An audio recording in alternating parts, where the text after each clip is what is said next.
प्रिय भाइयों और बहनों, आज के सुसमाचार में हम यीशु के एक और अनोखे दृष्टिकोण से परिचित होते हैं जब उन्होंने एक करदाता मत्ती यानी लेवी को अपना अनुयायी चुना और उसके घर पर भोज दिया। यह घटना हमें यह सिखाती है कि ईश्वर का उद्देश्य केवल धार्मिक या आधिकारिक लोगों के लिए नहीं है, बल्कि उन लोगों के लिए भी है जिनका समाज में कम सम्मान होता है, जैसे कि करदाता, पापी और वे जो आमतौर पर धार्मिक समाज से बाहर माने जाते हैं। आइए हम सुसमाचार में देखते हैं कि मत्ती का बुलाया जाना किस प्रकार हुआ। इस सुसमाचार में यीशु फिर से भीड़ के बीच से गुजरते हुए मत्ती को देखते हैं, जो एक करदाता था।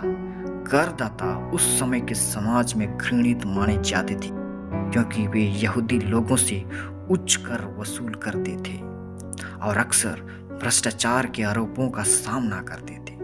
मत्ती का कार्य आमतौर पर लोगों के बीच नफरत और अविश्वास का कारण बनता था।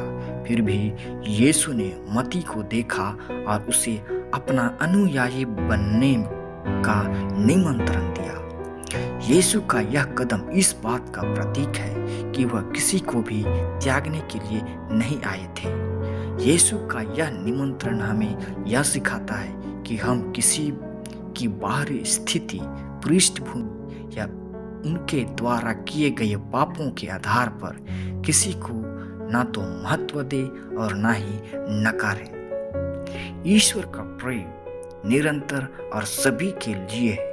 यीशु का उद्देश्य हर एक व्यक्ति को अपने पास बुलाना और उन्हें उद्धार की दिशा में मार्गदर्शन करना होता है। जब यीशु ने मत्ती को अपने साथ चलने के लिए कहा, तो मत्ती ने तुरंत अपना स्थान छोड़ दिया और यीशु के साथ चलने का निर्णय लिया। यह तत्परता मत्ती के हृदय में बदलाव को दर्शाती है।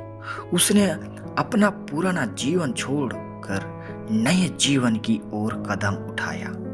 यह निर्णय हमें यह सिखाता है कि किसी भी व्यक्ति को अपने पापों और गलत कार्यों से मुक्ति पाने के लिए तत्काल कदम उठाना चाहिए। यीशु के बुलावे का उत्तर देने के लिए किसी बाहरी परिस्थिति का इंतजार नहीं करना चाहिए। सुसमाचार में हम देखते हैं कि यीशु फौज और फरीसी की आलोचना सहते हैं। जब यीशु मत्ती के घर पर भोज करने गए, तो फरीसी और शास्त्री इस पर सवाल उठाने लगे। वे यह देखकर चकित थे कि यीशु पापियों और करदाताओं के साथ बैठकर भोजन कर रहे थे। फरीसी और धार्मिक नेता अपने आप को धार्मिकता में सर्वश्रेष्ठ मानते थे और उन्हें यह समझ में नहीं आता था कि यीशु ने पापियों के साथ क्यों समय बिताया। यहाँ यीशु के उत्तर में गहरी शिक्षा छिपी है। यीशु ने कहा, स्वास्थ्यों को चिकित्सक की आवश्यकता नहीं होती है, परंतु बीमारों को होती है। यह कथन हमें यह समझाता है कि यीशु ने पापियों और कमजोरों के बीच रहने का चुनाव किया, क्योंकि उन्हें उद्धार की आवश्यकता थी।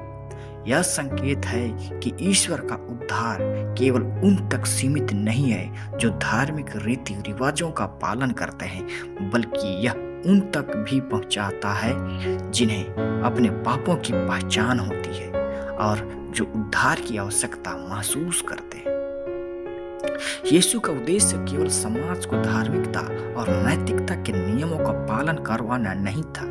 उनका उद्देश्य था लोगों को उनके पापों से मुक्ति दिलाना और उन्हें आधिकारिक और सच्चे जीवन की ओर मार्गदर्शन करना। यीशु ने बताया कि उन्हें ऐसे लोगों की आवश्यकता नहीं है जो पहले से ही पवित्र या सही समझ जाते हैं, बल्कि उन्हें उन लोगों की आवश्यकता है जो अपने पापों को समझते हैं और सुधार की दिशा में चलने के लिए तैयार हैं। आइए हम समझते हैं कि हमारे जीवन में यह शिक्षा का महत्व क्या है। यह घटना हमें यह सिखाती है कि हमें किसी को भी नकारने या तिरस्कृत करने का अधिकार नहीं है। हम सभी चाहे किसी भी स्थिति में हो, ईश्वर के प्रेम और कृपा के पात्र हैं। हमें अपने जीवन में इस दृष्टिकोण को अपनाना चाहिए कि हम उन लोगों को नकारने के बजाय जो समाज में बाहरी रूप से बिखर गए हैं, जो कि निंदित किए गए हैं, उन्हें ईश्वर के प्रेम और उद्धार के संदेश से परिचित कराएं। हमारे जीवन में भी मती की तरह एक पल ऐसा आ सकता है जब हमें ईश्वर का निमंत्रण मिलेगा। वह हमें बुलाने और अपने पास आने के लिए कहते हैं और हमें अपने पुराने जीवन को छोड़ने और नए जीवन की ओर बढ़ने के लिए प्रेरित करते हैं। जब हम अपने पापों को स्वीकार करते हैं और सुधार की दिशा में कदम बढ़ाते हैं तो हम भी यीशु के प्रेम और उद्धार का अनुभव कर सकते हैं।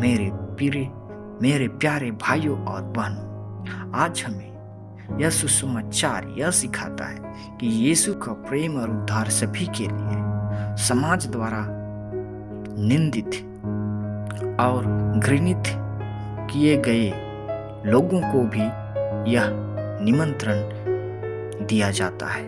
हमें भी अपने जीवन में इस सिद्धांत को अपनाने की आवश्यकता है, जिससे हम दूसरों को उनके पापों से मुक्ति दिलाने में मदद कर सके और उन्हें ईश्वर के प्रेम और कृपा का अनुभव हो सके। आमीन।